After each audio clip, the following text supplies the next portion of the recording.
มันเกิดหยังขึ้นพี่น้องภรรยาของป๋าอำนาจในนามเจ๊ลำพันธ์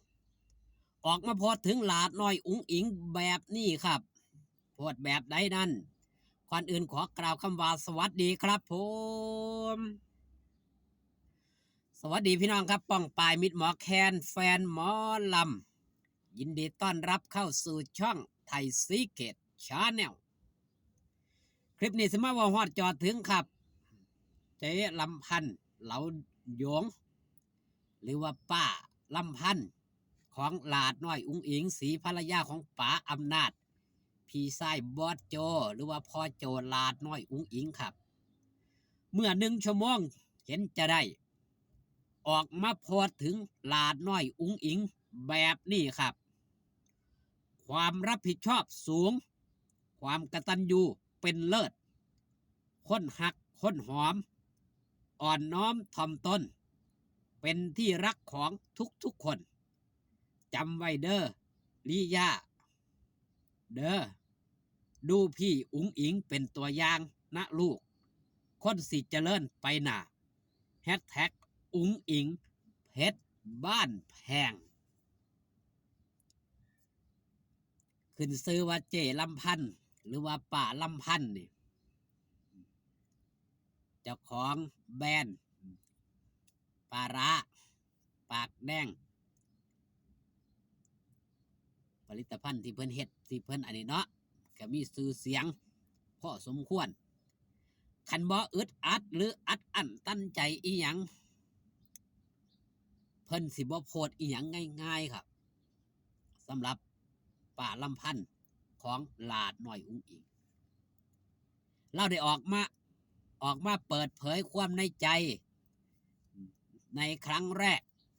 นั่นคือการที่เราได้ออกมากอดหลาดน้อยอุ๋งอิงครั้งแรกในงานเฮ็ดบุญปูสงกรานต์เราได้ขอกอดหลาดน้อยอุ๋งอิงครั้งแรกแล้วเราก็มาออกมาเปิดใจว่าเรามีความหูซึกจังใดพี่น้องย้อนไปเบิ่งคลิปเก่าๆของเราครับทางช่องลำพันธ์เหลาโยงเป็นช่องส่วนโตวของเรามีความหักเรามีความเอ็นดูกับหลาดน้อยอุ๋งอิงมีความเกรงอกเกรงใจหลาดน้อยอุ๋งอิงตั้งแต่แรกเริ่มเราบ่เคยกอดหลาดน้อยอุ๋งอิงแล้วว่าเรา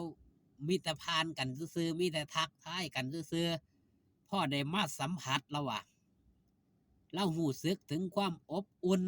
ในอ้อมกอดของหลาดน้อยอุ๋งอิงมีแห้งใจมีพลังงานว่าสันเถาะนั่นคือความเสื่อของเราดังที่เรามาออกมาเปิดเผยนี่แหละครับความรับผิดชอบสูงความกตัญญูเป็นเลิศคนฮักคนหอมอ่อนน้อมถ่อมตนเป็นที่รักของทุกคน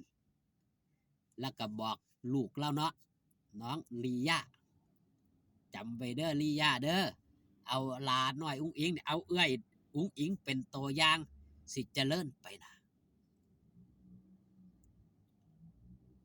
ถือว่าหลาน้อยอุ้งอิงนี่เป็นไอดอลแล้วเอาหลาน้อยอุ้งอิงยกขึ้นมาเป็นไอดอลให้กับลูกเล่าให้กับหลายๆคนผู้ใดเบิงผู้ใดแย่งนี่ล่ะมีคนเข้าไปแสดงความคิดเห็นมีคนเข้าไปคอมเมนต์อย่างล้นหลามสำหรับสิ่งที่เราได้ออกมาโพสต์แบบนี้ว่าฮอดจอดถึงหลาน้อยอุ้งอิงบางคนก็ว่ามีหนึ่งเดียวครบจบในคนเดียวครับมีทุกอย่างจบอยู่ในคนเดียว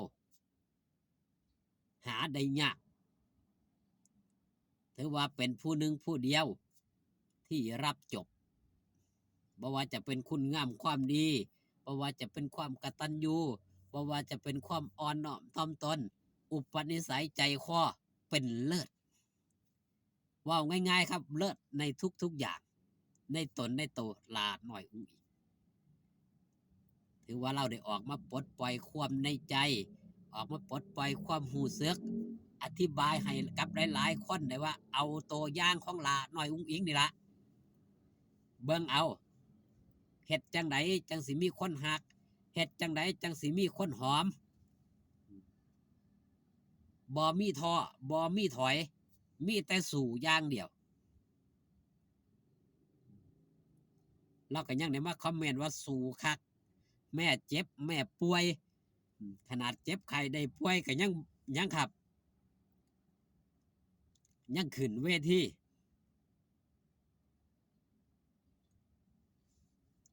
บ่พักบ่เศร้าบ่มีความรับผิดชอบเราถึงว่ามีความรับผิดชอบสูง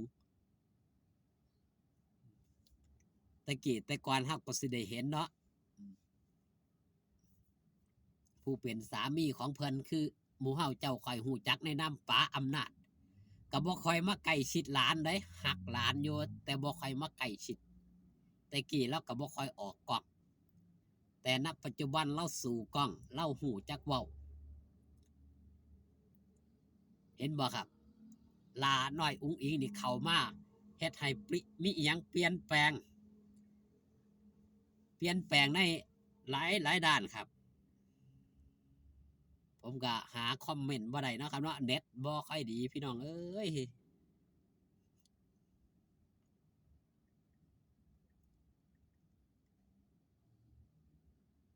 รอสักครู่ครับพี่น้องเนื่องจากว่าห่างเสาจักหน่อยว่าสิให้เบิ่งคอมเมนต์เอาเว้ากันไปเนาะครับถึงความรู้สึกของป้าลำพันธ์ของหลาน้อยอุ๋งอิงศรีภรรยาของป๋าอำนาจเพิ่นได้ออกมาเว้าฮอดจอดถึงแฟนคลับ FC ก็พร้อมเป็นหนึ่งเดียวครับเว้าเป็นเสียงเดียวกันสำหรับหลาน้อยอุ๋งอิงที่เป็นไอดอลที่เป็นแบบอย่างบ่ว่าเป็นผู้เล็กเป็นผู้น้อยแม่นแท้ในวงการหมอลำเป็นตัวอย่างให้กับหลายๆผู้หลายๆคนได้เ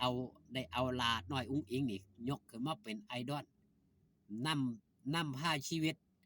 หลายคนนี่ออกมาต่อสู้ในเส้นทางของหม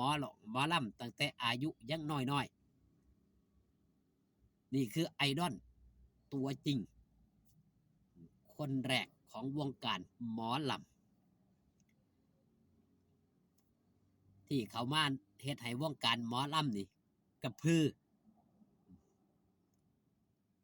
คลิปนี้ฝากตอนเอาไว้แต่เพียงสำนีครับพอกันคลิปหน้าสบายดีครับผม